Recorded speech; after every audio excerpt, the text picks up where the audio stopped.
Getting a live look outside. It is a very beautiful shot. Although we're trying to warm things up, we've got to dig our way out of the cellar. Made it all the way down to 30 degrees, 43 degrees right now. And luckily the winds really have not been a factor, both because we don't have to worry about a red flag warning and also because we didn't have any crazy wind chill factors this morning. That definitely helped things out. Meanwhile, yesterday's high 53. That's almost a full 20 degrees below where we should be this time of year. And there you see the morning low 30. I went ahead and highlighted that because it does put us in the record books. And we had a couple of areas locally that did snap or at least tie records. This one goes back to 1991. It was also tied at 32 going back to the 1940s as well. But there you see it, a record of 30 degrees. So our first freeze, the record this morning. Now we're in the 40s, 41 for Macomb, 42 for Hammond. New Orleans obviously never made it down to freezing, but still 48 degrees right now. They're trying to work their way into the 50s, and we should get our temperatures into the 60s a little bit later on today. Now, we typically do get our first frost right around November 10th, that of course being yesterday.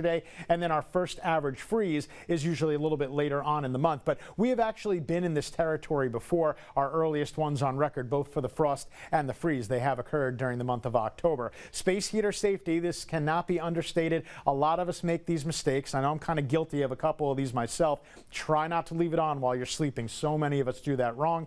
Try not to use it with an extension cord, and try to keep it away from anything flammable like curtains, or if you can take it off of a rug, off of the carpet, and put it on more on a flat, hard surface. That'll be safe as well. There's nothing really doing across our region, nothing of course but high pressure that's steering away any incoming rain or any incoming systems. There's the cold front. That's what's left of it. That was the big one that gave everybody in the eastern half of the United States a big Arctic blast. Now we see the cloud cover dropping on down to the south. Maybe we'll see a few of those clouds tomorrow. Not going to be a thing for today. Temperatures are going to get right around, I would say actually probably 62. The graph wants to warm it up a little bit more to 64, but now we're going to have winds out of the south, and that's going to help keep temperatures elevated a little bit. So our nighttime temperatures tonight going into daybreak tomorrow, they're going to be a little bit better. Cool, but definitely not quite as cold. All right, the forecast for today, we're going with sunny skies and again a milder afternoon at 62 degrees. Tonight we're going to have clear skies once again, still dry with an overnight low down to 44 degrees.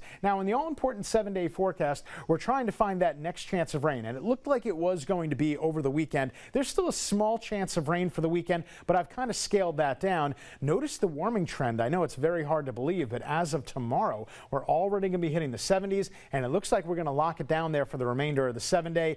10 days from now, we're going to see a little bit more in the way of rain chances next week. But in the meantime, enjoy this weather, because before you know it, we're going to be warming things up all over again. Matt and Liz. All right, that 1 day overnight chill that we were prepared for. Jared, Exactly. thank you.